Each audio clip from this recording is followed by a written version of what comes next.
Olá! Uma lista negra divulgada pelo governo federal assombrou a população. O documento reúne os nomes de 131 empregadores que submeteram empregados a condições análogas à escravidão. Alguns casos ligados ao trabalho escravo aconteceram no Rio de Janeiro. Para saber mais sobre o assunto, o repórter Sérgio Costa conversou com a juíza do trabalho, Daniela Miller. E é essa entrevista que você confere a partir de agora. E para falar sobre esse assunto, eu converso com a juíza Daniela Miller, diretora da Associação dos Magistrados da Justiça do Trabalho.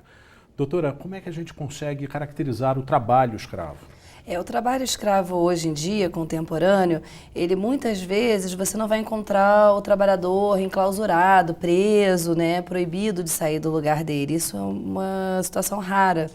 Na verdade, o que é muito comum hoje em dia, o trabalhador se vê numa situação de dívida, ele começa a dever, teoricamente, a pessoa que contratou a ele. Normalmente esse trabalhador ele sai da terra natal dele para um outro lugar, então ele já começa a dever a viagem, a comida, o lugar onde ele fica hospedado, e nessa ele vai criando uma situação que ele praticamente não recebe mais dinheiro. E muitas vezes ele fica preso, mas por conta dessa dívida, e não por ele estar realmente impedido de ir e vir. As condições de trabalho também são muito importantes. Exatamente. Essa condição que eu falei é mais comum no meio rural. No meio urbano, o que a gente verifica também é, às vezes, o trabalhador que vem de outro estado, de outro lugar, mas são as jornadas exaustivas, que não é simplesmente fazer uma hora extra, é aquela situação em que a pessoa praticamente ela trabalha, dorme o mínimo possível, Então já é uma jornada absurda, por exemplo, trabalhar 15 horas por dia, sem folga, meses seguidos, que foi aquela situação das confecções de São Paulo, por exemplo, que teve até a condenação recente da M-Officer. Ou a condição degradante, que foi isso que você falou. O trabalhador ele é obrigado a ficar numa situação tão desumana, e quando você fala degradante, também não é qualquer situação, Um trabalhador, por exemplo, o caso do chinês que a gente teve no Rio de Janeiro, que o lugar onde ele dormia, ele sequer conseguia ficar em pé, de tão baixo, então não circula ar, fiação elétrica com alto risco de incêndio, comida estragada, enfim, é uma situação realmente degradante. Por que é tão importante ter a divulgação dessa chamada lista suja das empresas condenadas? É muito importante porque a fiscalização sozinha, ela nunca vai dar conta de todas as situações. Então, com a lista, isso passa a ter uma vigilância também da sociedade. Por um outro lado, o consumidor, ele também tem o direito, quer dizer, é um direito que atinge também. O consumidor, ele não deve ser enganado, ele não pode ser enganado.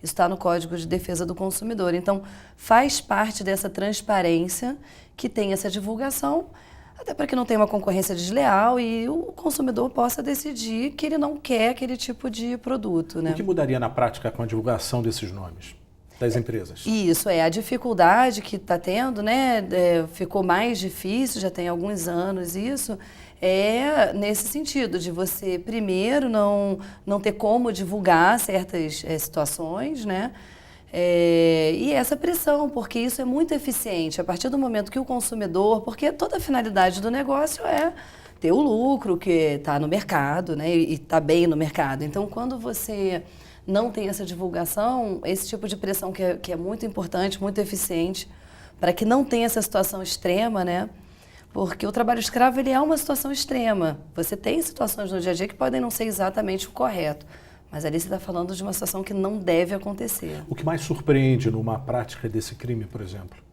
Eu acho que é a situação que você vê o ser humano aceitar, muitas vezes em nome de uma necessidade, outras vezes em nome de vergonha. Tem muito trabalhador, porque isso acontece com a população mais humilde, que se sente muito envergonhado quando ele viu que foi enganado, que ele está numa situação.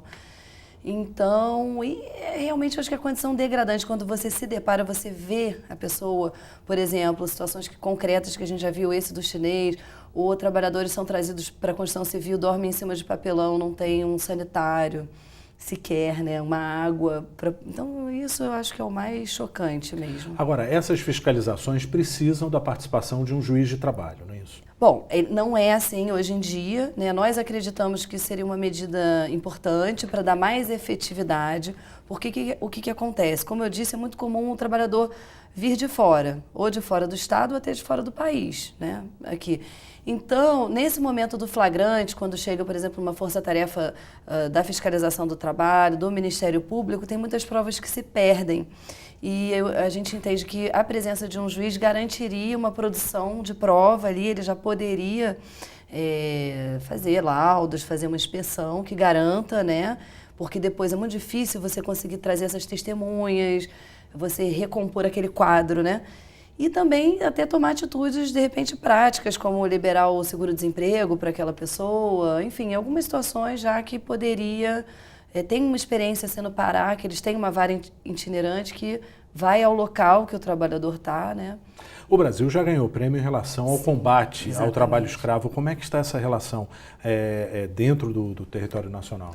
Infelizmente, a gente está vivendo um momento de retrocesso em relação a isso, né? O Brasil realmente avançou muito, tomou várias atitudes, entre elas até a divulgação da lista foi muito eficiente, mas outras também, capacitação, orientação, o TST vinha orientando, né, para que os tribunais fizessem esse tipo de trabalho, porque muitas vezes o próprio juiz do trabalho não tem essa capacitação no sentido de estudar melhor o tema, se aprofundar, ver a importância, né?